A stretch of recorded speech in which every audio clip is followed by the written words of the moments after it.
Assalamualaikum warahmatullahi wabarakatuh. Saya Nurleratus Solihah, kelas 11 IPA 6 absen 17 akan mempresentasikan tentang Perjanjian Renville. Perjanjian Renville merupakan salah satu dari 5 perjanjian penting untuk mempertahankan kedaulatan Indonesia setelah proklamasi. Setelah proklamasi dibacakan oleh Ir Soekarno tidak serta-merta membuat Indonesia lepas dari berbagai permasalahan. Pada tanggal 21 Juli 1947, Belanda melancarkan agresi militer besar-besaran yang dikenal dengan Agresi Militer 1. Agresi tersebut terjadi di kota-kota besar seperti Jawa dan Sumatera. Tindakan Belanda yang melanggar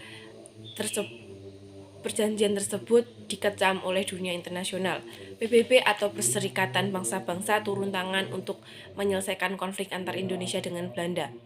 PBB membentuk Komisi Tiga Negara atau yang dikenal dengan KTN yang terdiri dari Australia sebagai wakil dari Indonesia yang diwakili oleh Richard Karby, Belgia sebagai wakil dari Belanda yang diwakili oleh Paul van Zielen, dan Amerika sebagai penengah yang dihadiri oleh Profesor Dr. Frank Graham.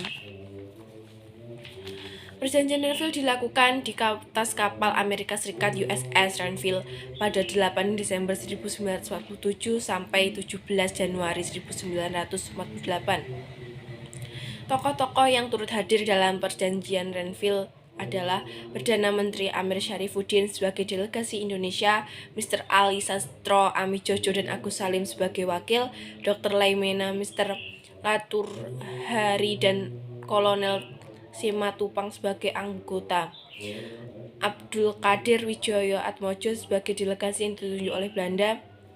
Isi dari Perjanjian Renville sangat merugikan Republik Indonesia sebab TNI harus keluar dari wilayah yang telah diduduki tentara Belanda.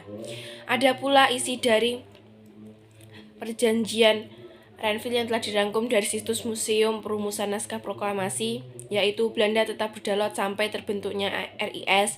Republik Indonesia memiliki kedudukan sejajar dengan Belanda.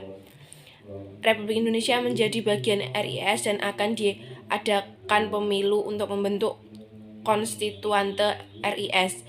Tentara Indonesia di daerah Belanda atau daerah Katong harus dipindahkan ke wilayah Republik Indonesia.